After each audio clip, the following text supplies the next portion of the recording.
Muraho, amazina yanjye nitwa Jean Paul Zabayo. Muri aka kanya nifuza gufata ino video cyangwa se gukora ino video mu rwego rwo kugira ngo dutambwe inyigisho mu buryo bwa video ariko zitambuka kuri chaîne yacu ya YouTube yitwa Digital Lines Forex Academy. Akaba ariyo chaîne muzajya mukurikiraho inyigisho zacu tuzajya tuba twabateguriye, kuko ni amasomo twiyemeje kujya tubagezaho byibuze buri mu kwezi, mu gihe cy'iminsi cy'umweru tukajya tubagezaho byibuze video eshatu cyangwa se enye bitewe n'umwanya twabonye, kugira ngo abashaka cyangwa se abakeneye gusobanukirwa imikorere y'iri soko rya online forex trading mutangire mumenye byinshi birambuye kuri uyu mwuga. Forex trading mu magambo arambuye ni ubucuruzi bw'amafaranga bukorerwa kuri internet wifashishije mudasobwa yawe cyangwa se telefone yawe, ugamije kubona inyungu mu buryo bumwe cyangwa ubundi, ariko nanone ni business yaguye imipaka cyangwa se ni business ikomeye cyane, kuko dore ko dushingiye nko kuri iyi minsi cyangwa se muri iki gihe ubushomeri bumaze kuba bwinshi cyane, abeshi navuga ngo uyu ni umwuga wamaze kubateza imbere cyangwa se wamaze kubahindura ubuzima binyuze mu buryo bumwe cyangwa ubundi. Mu by'ukuri rero forex ni isoko rinini cyane ku isi, kuko buri munsi ni isoko ricamo byibuze asaga 6 trillion n'ibice 7 trillion 6 n'ibice 7 buri munsi, kandi akaba ari isoko rikorwa byibuze n'abarenga hafi miliyari 2 z'abantu baba bari gukoreramo amafaranga cyangwa se baba gushakirishamo imibereho. Navuga ngo rero nawe uri kutureba cyangwa se nawe uri kureba ino video na mahirwe akuzaniye cyangwa se akwizaniye, kuko ni video ushobora kureba cyangwa se ni inyigisho ushobora kumva ukabasha kuzibyaza umusaruro, cyane cyane niba wari ufite nk'ibindi uko usanzwe ukora cyangwa se wari umushomeri, urugero wari umunyeshuri utarabona akazi cyangwa se ukiri kwiga za kaminuza, niba usanzwe ufite indi mirimo wenda wikorera cyangwa se wikorera leta cyangwa se ibindi usanzwe ukora byari byo byose, navuga ngo aya mahirwe yakugira umumaro cyangwa se nawe wabyaza umusaruro, dore ko ushobora kubikora nk'inyongera yaza yongera yuganira umushahara wawe usanzwe ukorera, cyangwa se ari another source of income zunganira ibyo usanzwe winjiza mu buzima bwawe bwa buri munsi. Ariko nanone nko ku bantu badafite akazi cyangwa se abashomeri muri rusange, navuga ngo ni amahirwe ahambaye cyane, cyangwa se ni amahirwe akomeye cyane, dore ko ushobora kubifata wowe nk'akazi kawe ka buri munsi kandi ukahindura ubuzima bwawe ukivana kuri level imwe ujya ku yindi level runaka. Urugero, ntago uyu ari umwuga abenshi barawutinya, kuko ntaciye kure cyangwa se ntagiye ku ruhande, hari igihe abenshi bawugereranya n'ibindi byagiye bitambuka hano mu Rwanda, ariko ugasanga kubera amateka mabi byagiye bibasigamo, cyane cyane nka za business online dufata nka investment cyangwa se scams zagiye zibahombye abenshi, ugasanga wenda zibasize n'iheruheru, ugasanga bikugereranya n'uyu mwuga wa online forex trading. Nababwira ngo muhumure, kuko ahangaho biratandukanye na online forex bambe na online investment. Forex trading ni business ikomeye cyane, kuko ninjiye nko mu mateka yayo, ni umwuga umaze imyaka myinshi, ni umwuga watangiye nyuma y'intambara y'isi ya kabiri, utangizwa n'ibihugu bikomakomeye ku isi cyangwa se bikomeye ku isi bisa nkaho biyoboye isi muri rusange.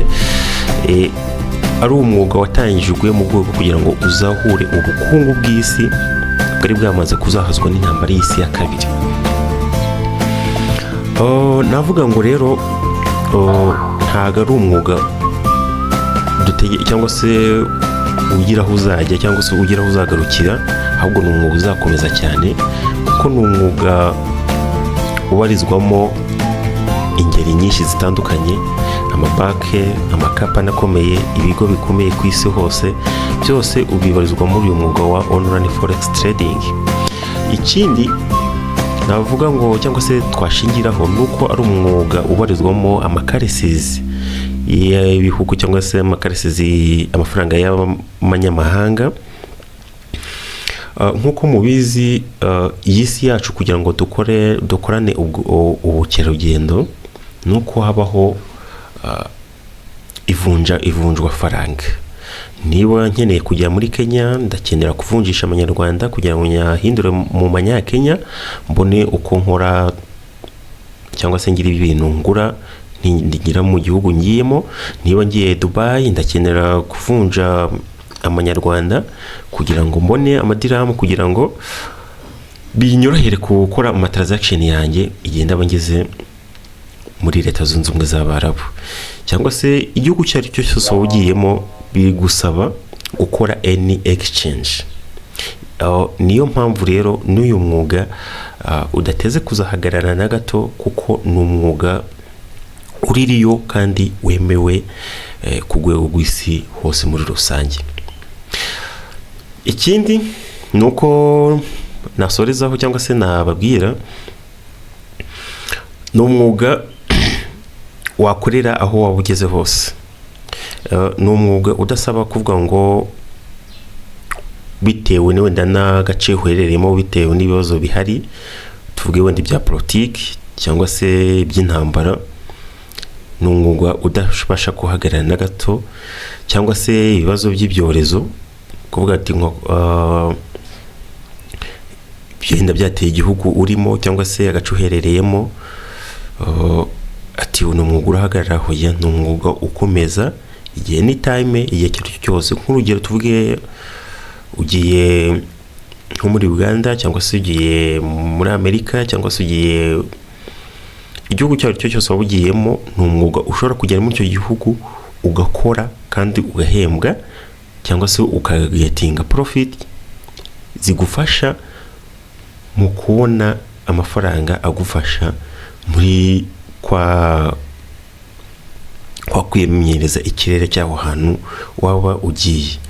Nk'urugero, ikindi navuga nuko ni umwuga wagufasha igihe cyose waba ufite n'ibindi bintu ukora, cyane cyane nk'umuntu wenda ukora amasaha 12, ushobora kuha byibuze isaha imwe uyu mwuga ukabonamo amafaranga agufasha, cyangwa se yaza ari nk'inyongera yunganira wa mushahara wawe usanzwe ukorera cyangwa se ka kazi kawe usanzwe ukorera. Urugero navuga, nko muri 2020 isi yose duhura n'icyorezo cya COVID-19, mwabonye ko abantu benshi ubuzima bwabo bwagiye mu kangaratete bitewe nuko bibazaga ese ati none turakora iki, turakora aya mafaranga dutunga, dore ko haje guma mu rugo. Ugasanga guma mu rugo uyimaze amezi angahe agera muri 6 uri guspendinga gusa, nta kintu uri gukora kikwinjiriza amafaranga.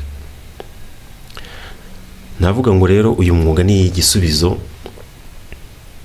cyaza gisubiza ibyo bibazo byose, kuko ni umwuga ushobora gukora anytime, igihe ubonye akanya, kandi ukabona amafaranga menshi ashobora no kuruta ka yandi usanzwe winjiza mu buzima bwa buri munsi.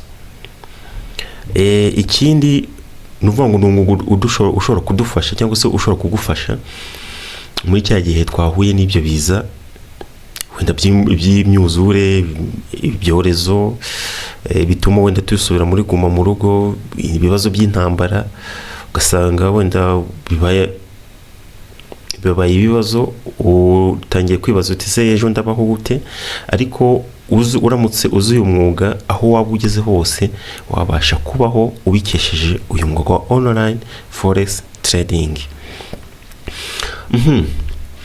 Aha rero nagerageje kureba umwe mu mateka y'uyu mwuga cyangwa se bamwe mu bakora uyu mwuga byibuze wagiriye akamaro hano ku mugani wacu wa Afurika, kugira ngo namwe mbaho urugero mubashe kubona ko ese wa mwuga koko ufite byinshi wadusigira cyangwa se ufite byinshi waduha. Aha rero nanyarukiye kuntuza ku rubuga rukomeye cyane, aho ngiye kubanyurira mu byibuze bamwe mu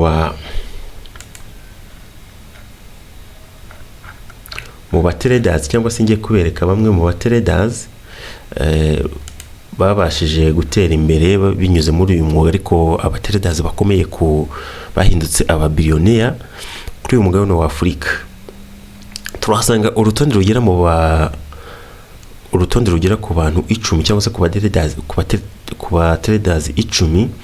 Ku mwanya wa mbere habona umutrade ukomeye cyane w'umunya South Africa, cyangwa se ba mbere umunani ba mbere ni abanya South Africa, babiri bakurikira, umwe ni umunya Nigeria, undi ni umunya Eswatini. Nuvuga ngo byibuze South Africa, nkiri kuri iyi ngingo, South Africa ni igihugu cyateye imbere cyane muri uyu mwuga, kuko ho bageze ku yindi level runaka, aho usanga byibuze uyu mwuga ahubwo wo unigishwa no mu mashuri, kugira ngo n'abana babo cyangwa se n'urubyiruko rwaho rugire ikintu cyangwa se rugire icyo twavuga ngo creating job opportunity. South Africa rero abawukora cyangwa se imyumvire yaho y'abantu bawukora barazamutse cyane, kuko usanga aricyo gihugu cyane cyane South Africa na Nigeria. South Africa na Nigeria, Ghana, Kenya, Botswana, ibyo ni ibihugu byateye imbere cyane binyuze muri uyu mwuga, cyangwa se harimo abatraders benshi bakora uyu mwuga cyangwa se bateye imbere cyane binyuze muri uyu mwuga. Ariko natwe hano mu Rwanda navuga ngo nta gihe kirarenga cyangwa se amazi ntararenga inkombe, kuko burya ikintu cya mbere kiba gikenewe muri ubuzima ni amakuru cyangwa se no kumenya amakuru, ariko ayo makuru nabwo umenye ukabasha kuyabyaza umusaruro. Ku mwanya wa mbere tuhasanga uwitwa Sandy Shares, ni umunya South Africa, ni umu-billionaire cyangwa se dusanga muri South Africa, wateye imbere cyane binyuze muri trading style ye ya high risk, cyangwa se gukora trading akoresha icyo twita ngo high risk. Ubwo tuvuze ngo high risk ni ugufata byibuze nk'igihumbi cy'idolari ukavuga tugiye kukidaburinga ukigire nk'ibihumbi 50 by'idolari mu gihe kandi nabwo kitarenze umunsi umwe. Ibi ngibi rero cyangwa se nibyo byatumye trader wa mbere witwa Sandy Shares azamuka cyane kuri level ishimishije, akaba ari ku mwanya wa mbere. Ku mwanya wa kabiri tuhasanga witwa Lefa Wine, nawe ni umunya South Africa. Ku mwanya wa gatatu tuhasanga witwa George Van Delight, nawe ni umunya South Africa. Uyu Lefa Wine we style trading yakoresha technical analysis cyane, so muri uyu mwuga nabwo tuzabireba tumenye ngo ese technical trading ni iki cyangwa se ikorwa gute, tuzabisobanura muri video zacu zizakurikira. Jabran Ngob nawe ni umunya South Africa. Louis Tsakame nawe ni umunya South Africa, we akora trading cyangwa se trading style ye ni akora swing trader cyangwa se swing trading, aho ashobora ku tradinga icyumweru cyose akiri mu isoko, ariko profit yahisemo kubona uwo munsi cyangwa se muri icyo gihe paka ayigezeho. Ku mwanya wa tugezeho nanone ni Louis Tsakane, nawe ni tugezeho. Nesiriwe Masango nawe ni umunya South Africa, akoresha cyane cyane financial education na wealth management. Hakurikiwe n'uwitwa Kogopoto mu Rutane, nawe ni umunya South Africa, yifashisha cyane cyane technical analysis and day trading cyangwa se scalping. Byose tuzabirebaho muri iki gihe tugiye kumarana mu gihe cyo gusobanura uyu mwuga. Shwan Benjamin nawe ni umunya South Africa, nawe yifashisha cyane cyane technical analysis. Ku mwanya wa 9 niho dusanga umunya Nigeria byibuze uza mu top traders ba mbere, witwa Naboe Catherine Anajemba. Ni umunya Nigeria, we akora yifasha forex and crypto trading, tuvuga ngo arabivanga byombi. Lebeswe Shongwe nawe ni umunya Eswatini, aho dusanga nawe yifashisha byibuze cyane cyane technical and fundamental analysis.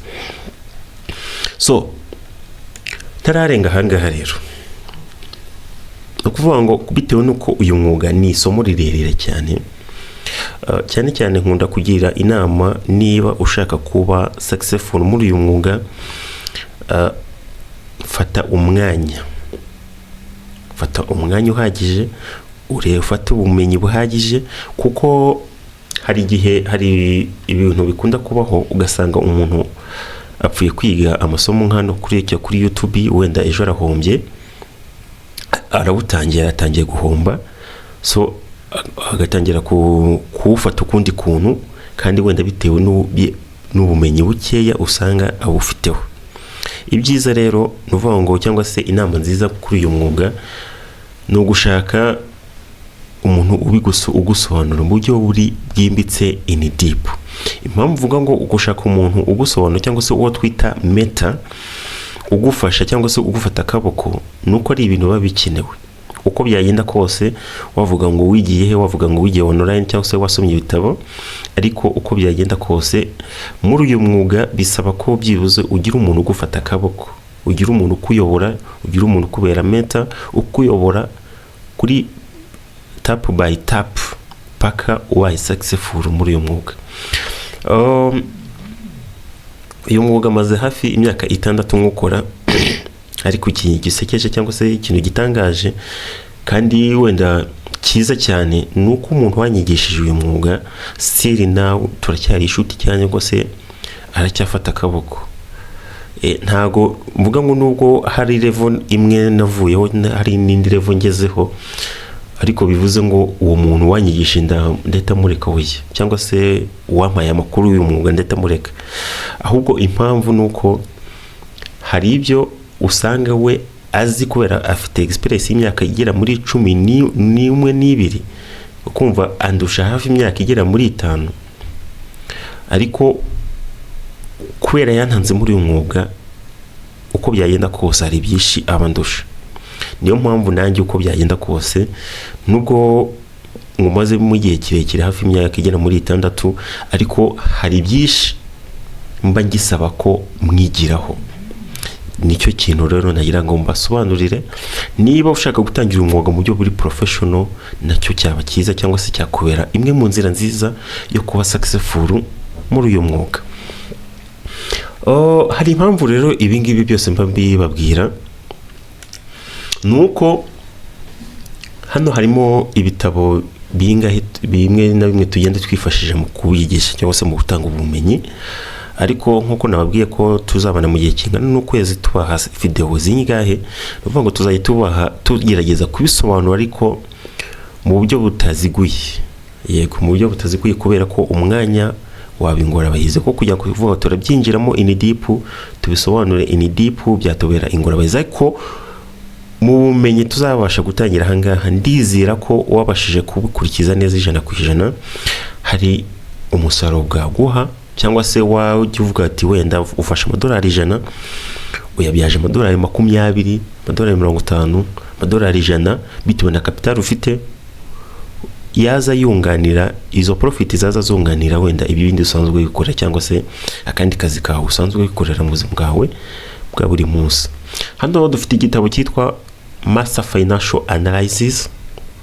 Ni igitabo twifashisha mu kwigisha cyangwa se mu gutanga ubumenyi, aho gifite chapter zigeze muri 108 ariko kigabanyije mu byiciro 4.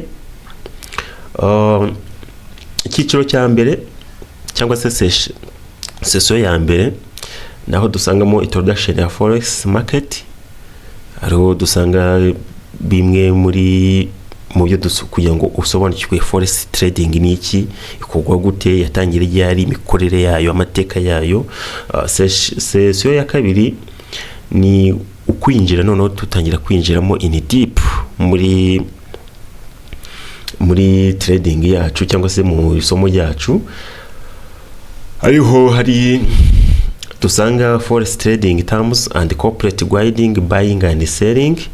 Kuko ikintu cya mbere ni buri umushyashya ukirebwa ino video bwa mbere, nuvuga ngo muri uyu mwuga habamo ibintu bibiri cyangwa se tugiramo ibintu bibiri muri isoko ryacu. Tugiramo buy and sell cyangwa se kubayinga no guselinga.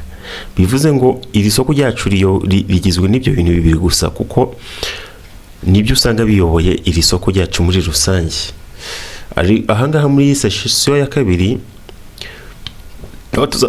tuzasanga ibyitwa ama lot size, no tuzasanga ama pip, no tuzasanga ama gukarikira pip, kumenya ngo ese ndashaka kunguka ngahe cyangwa se urashaka guhomba ngahe. Ibyo byose niho tuzabimenyera. Ikindi kumenya ngo bid, ask and speed in forex, ama leverage, ibyo byose tubisanga muri session ya kabiri.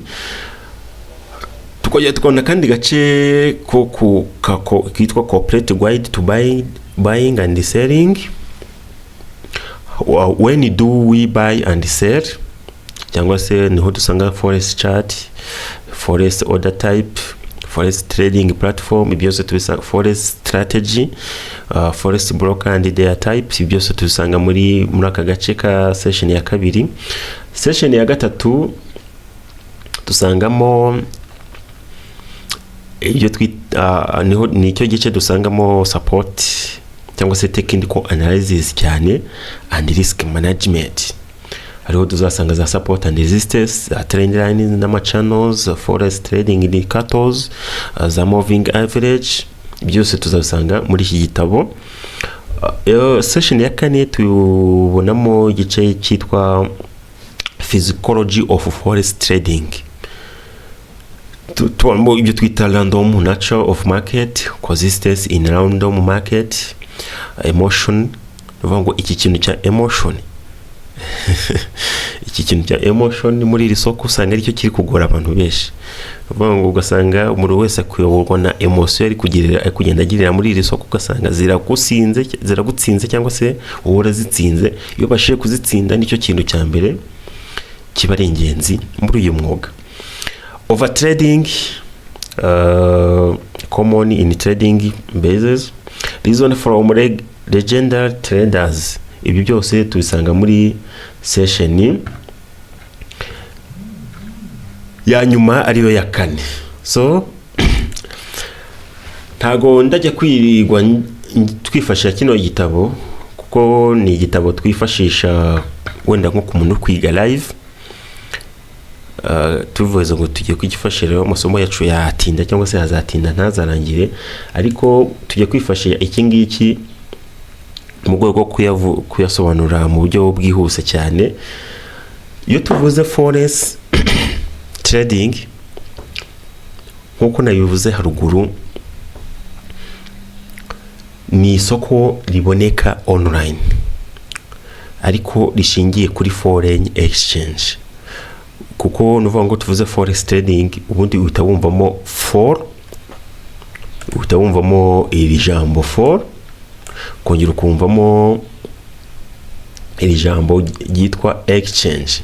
Bivuze ngo nivunja faranga, urivunja rimwe urivunja mu rindi ukeneye kubona inyungu. Ikindi nuvuga ngo n'amafaranga y'amanyamahanga.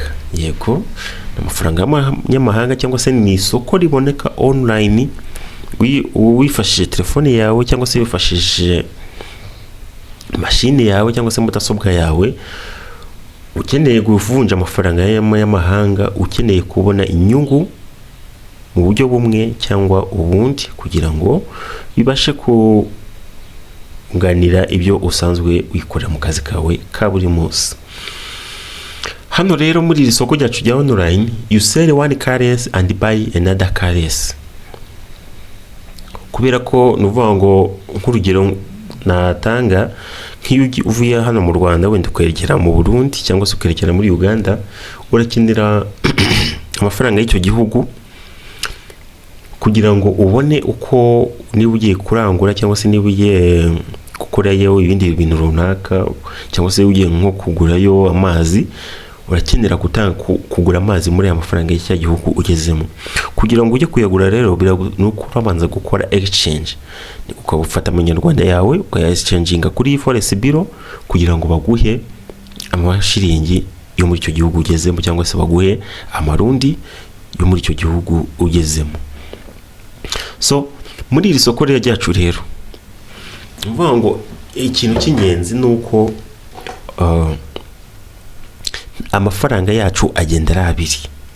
Nuvuga ngo ntago muri iri soko ryacu rya online dufate ifaranga rimwe ngo turi kuvunja muri, ahubwo ni amafaranga yacu agenda ari abiri, rimwe rivunja irindi. So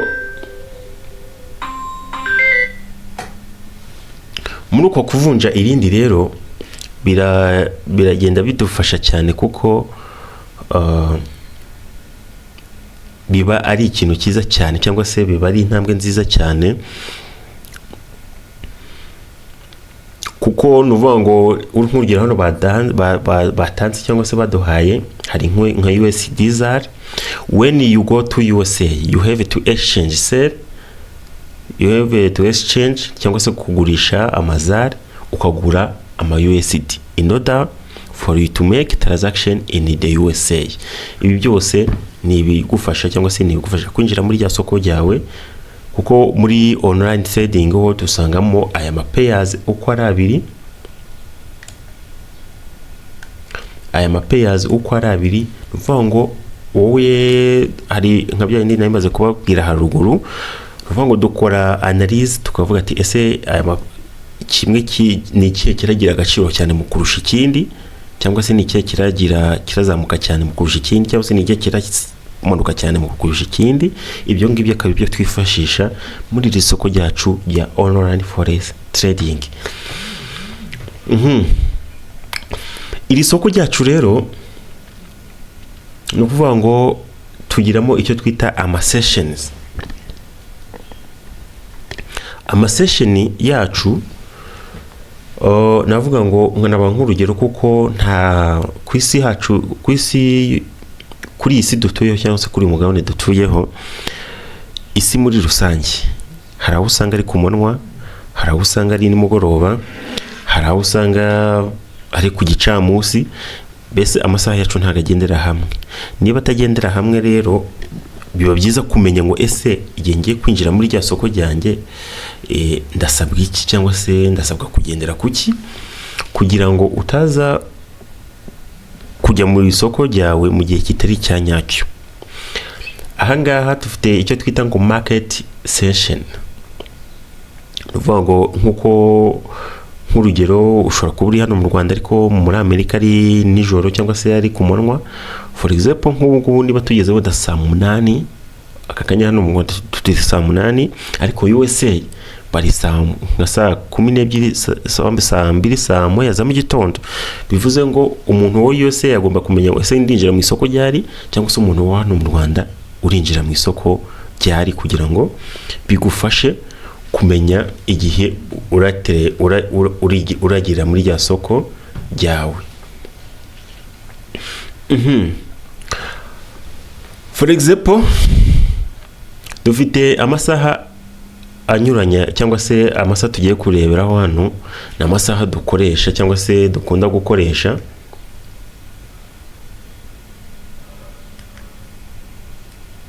Na amasaha dukunda gukoresha cyangwa se dukoresha hano iwacu mu Rwanda. hari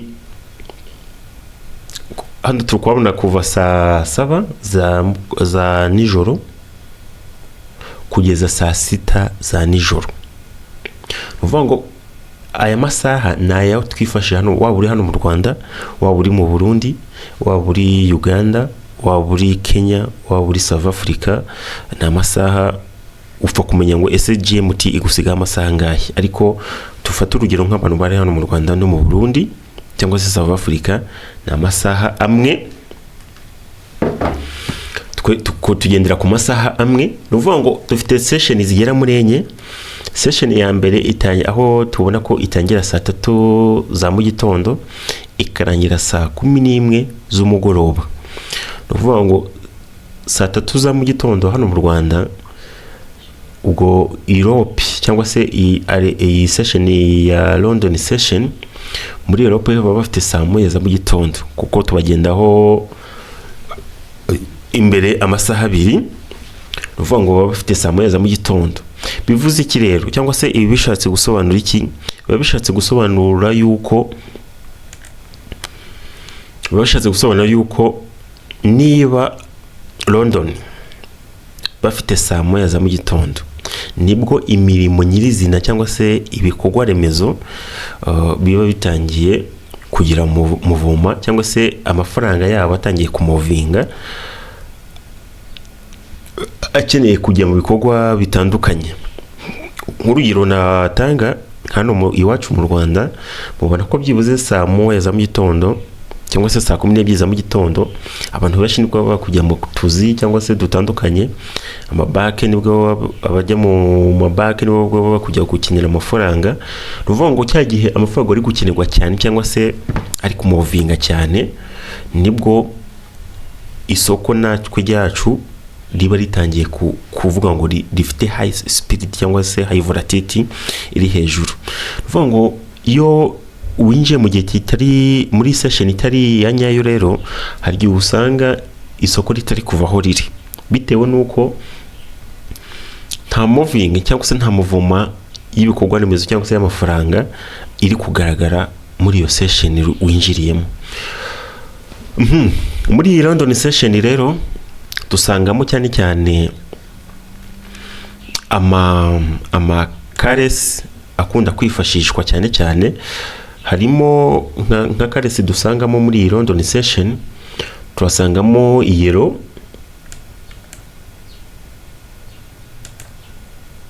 turasangamo euro,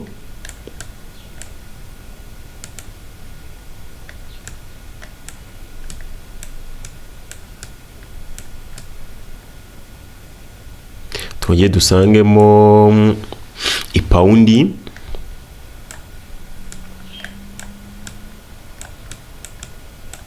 twongeye dusangemo n'irindi faranga rya gatatu ry'Abasuwisi ryitwa Swiss franc, cyangwa se hano muri uyu mwuga tugunda kugita ngo ni chief. Nuvuga ngo aya niyo mafaranga byibuze usanga ari kuyobora ayandi muri session ya London session.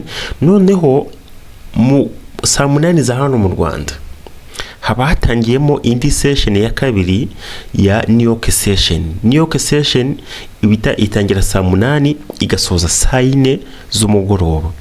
Nuvuga ngo niba dutangiye iyi London New York session itangiye saa 8 ikarangira saa 4 z'umugoroba, biba bisobanuye ko i New York cyangwa se muri Amerika ari saa 1 za mu gitondo.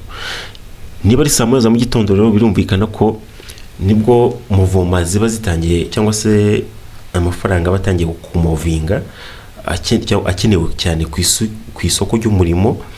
Abantu benshi bari gukenera gukoresha amafaranga. Ruvuga ngo iyo abantu bari gukoresha amafaranga cyane, bihita bigira impact muri rya soko ryacu, rikagira high volatility iri hejuru cyane, bityo bikagufasha mu getting profit yawe mu gihe cya vuba, cyangwa se waba wakoze analyze yawe neza ukabasha kubona inyungu yawe mu gihe kidakura cyangwa kitarambiranye cyangwa se mu gihe cyihuse. Muri New York session dusangamo pair ebyiri. harimo USD, dusangamo USD, tukongera tugasangamo USD,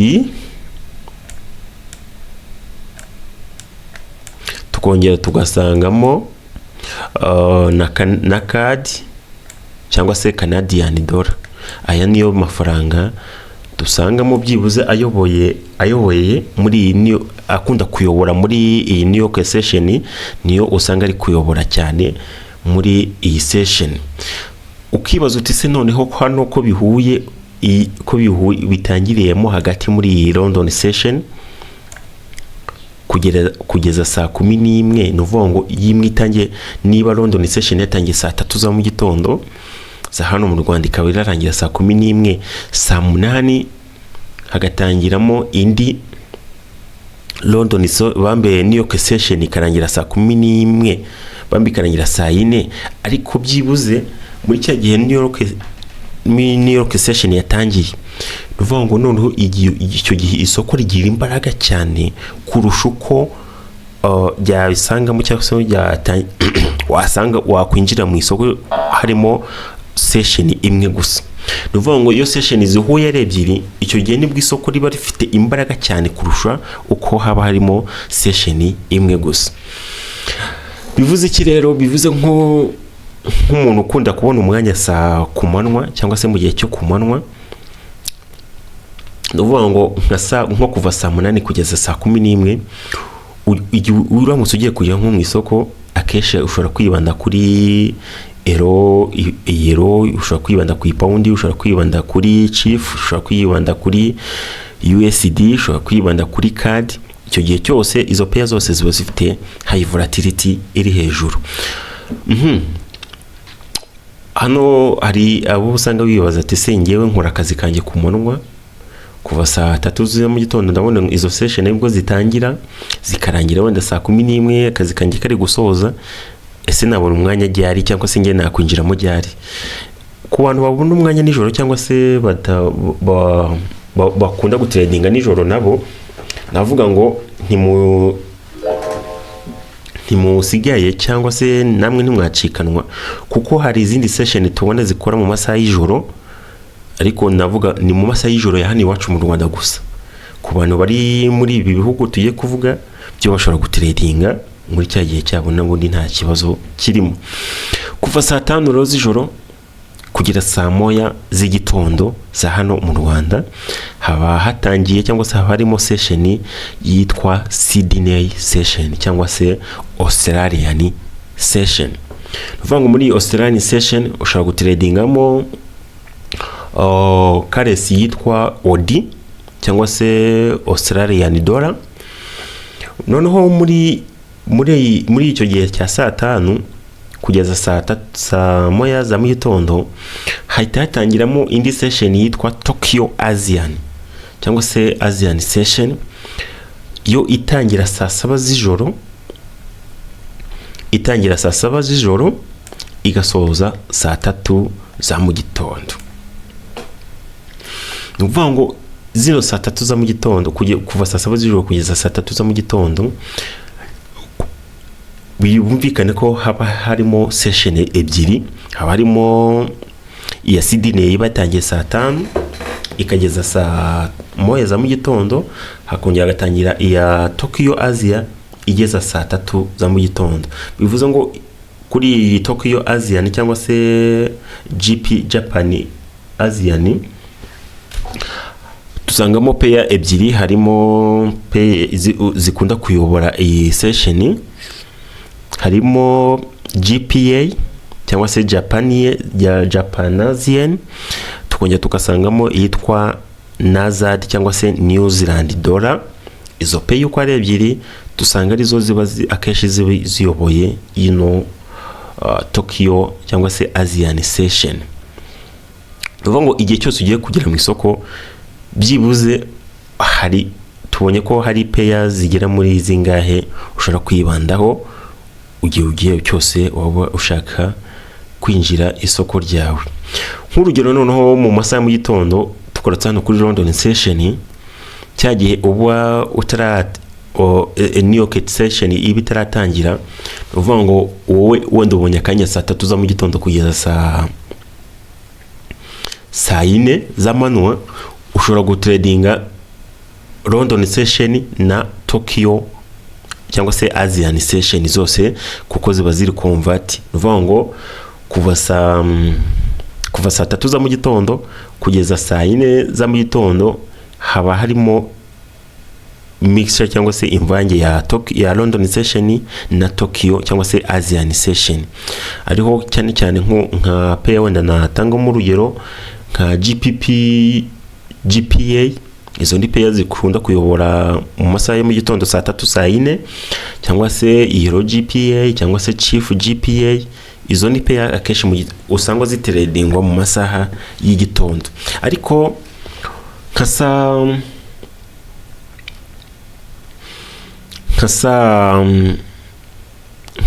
kuva saa 8 kugeza saa 11 ushobora kwibanda cyane cyane kuri GPP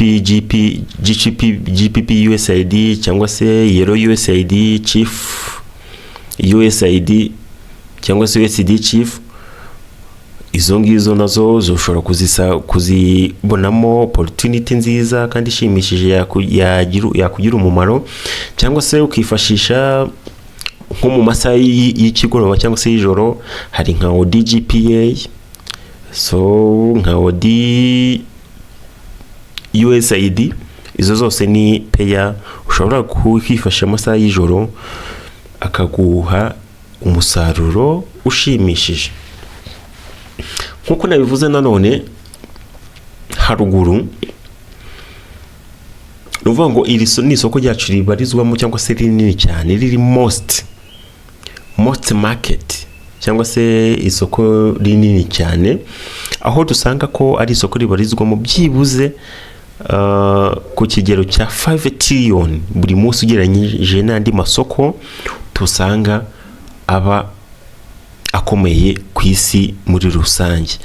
Hano hari andi masoko usanga wenda afite nk'isoko cyangwa se nka stock market ya London, aho ibarizwamo byibuze 7 trillion n'ibice 2 billion, cyangwa se Tokyo stock market ibarizwamo billion 18 n'ibice 4, cyangwa se nk'iya New York ibarizwamo billion 22 n'ibice 4, n'utundi dusoko duto tutari kugaragara ahangaha.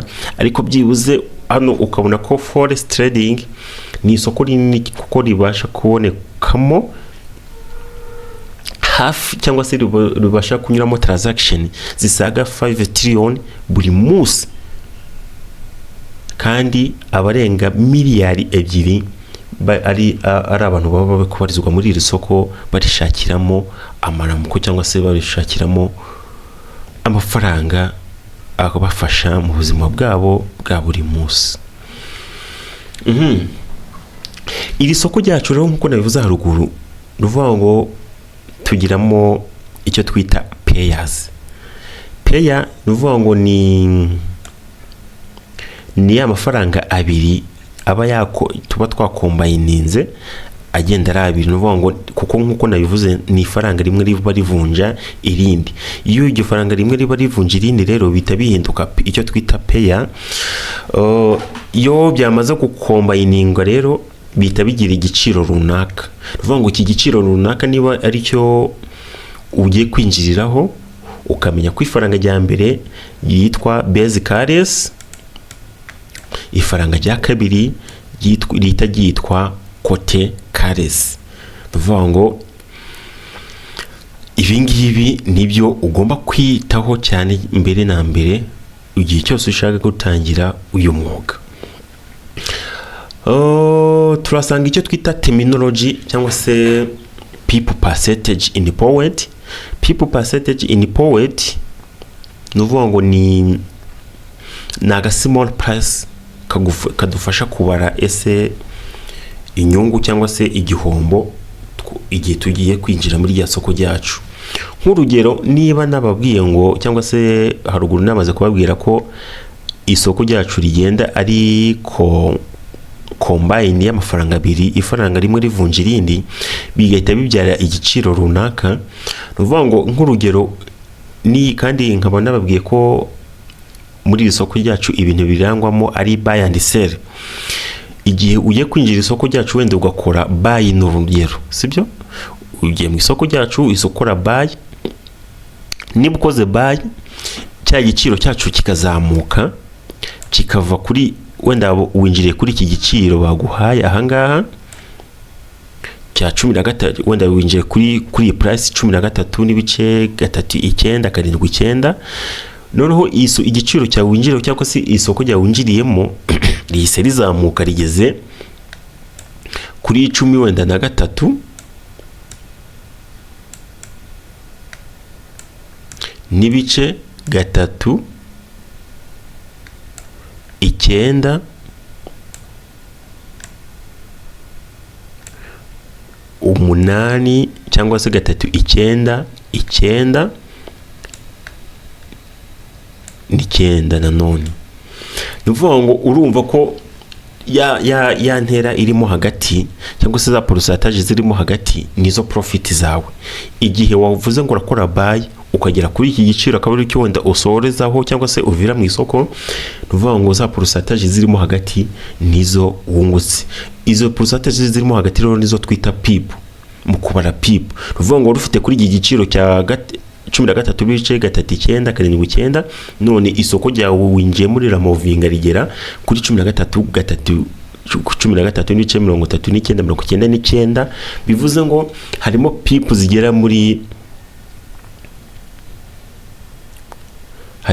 zigera muri eshatu gusa.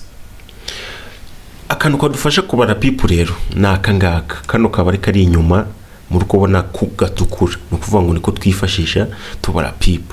Urugero niba ushaka guteranya wenda pip 10, nuvuga ngo urafata kano kabari k'inyuma ugakureho, then ufate ya 10 ryawe, ufate ya price yawe 13 n'ibice 3.9 karindwi uteranyeho wenda pipu zawe 10. Numara kuziteranyaho hano urahita ubona ko ugize, tuhita tumanura ka karindwi hano tuteranyeho kabiri, ubwo biba 11, then hano birahita biba 4,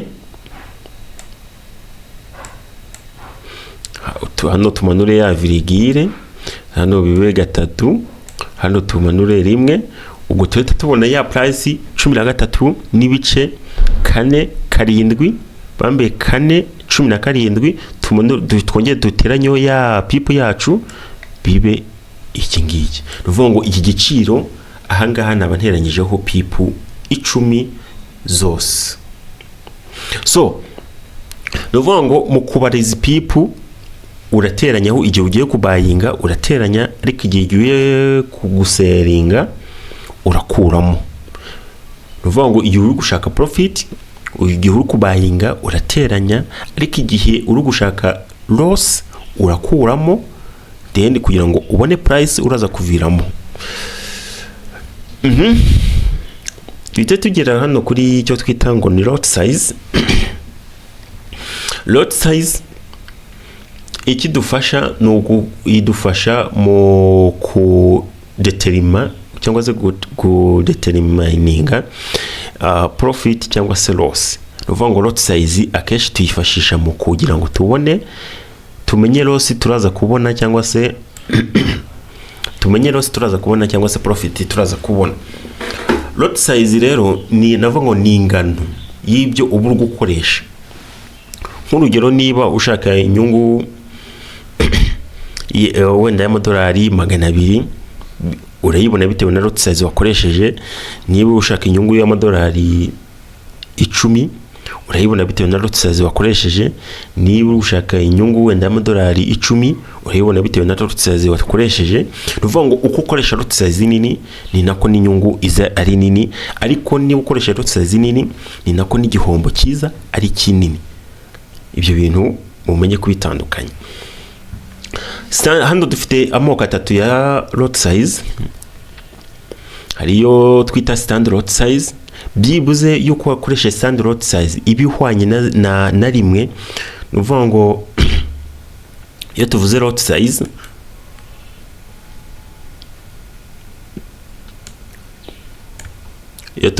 size, duhita tubona ni nk'aha ngaha.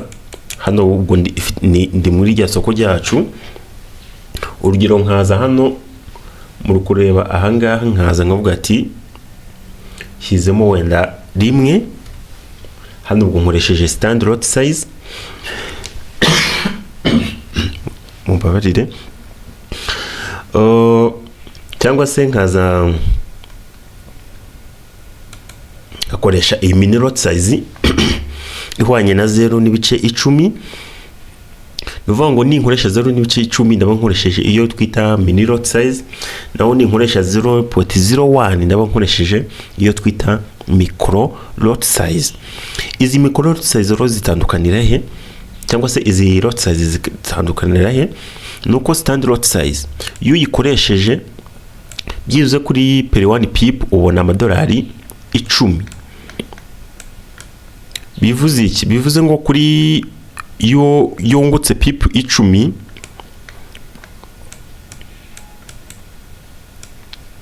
pip 10 ubonye amadolari 100. Naho kuri mini lot size, kuri per pip ubona idolari rimwe. Bivuze iki? Kuri pip 10 urabona amadolari 10. Noneho kuri iyi micro lot size iyo kugira ngo ubone idolari rimwe, nuko biragusaba uduseti per pip cyangwa se udu 10 set 10. Ubwo ni kugira ngo ubone idolari rimwe, nuko biragusaba byibuze pip 10. Iyo ubonye pip 10 nibwo uba ubonye $1. Ubwo kugira ngo wunguke amadolari 2 nuko urakoresha cyangwa se uba ugomba kubona pip 20. Mwabantu mwe nuvuga ngo ibintu bitaze kuyibara usanga biri kugorana cyane, cyangwa se usanga biri kukugora, ariko buri wese amanza afata umwanya ayibare cyane. Aho urasanga ufite ikibazo runaka usange inbox wenda umbaze aho tumvishe ngusobanurire. So reka wenda iyi video y'uyu munsi nyisohereza aha, ejo tuzongera tuze tuyitangiraho mu buryo burambuye. Ariko navuga ngo ku bantu badafite cyangwa se batasobanukiwe neza, cyangwa se ku muntu urebye ino video ntabisobanukirwe neza, aze kureba kutwandikira ku mbuga zacu nkoranyambaga, cyangwa se kuri WhatsApp cyangwa se kuri Instagram, tumubashe kumusobanurira nta kibazo. Turaza kupiningaho nimero yacu hasi kuri YouTube, ku buryo aho wawe ugira ikibazo cyangwa se hari ikindi wifuza kutubaza, wadusanga inbox tugagusobanurira mu buryo bukunyuze. Murakoze cyane,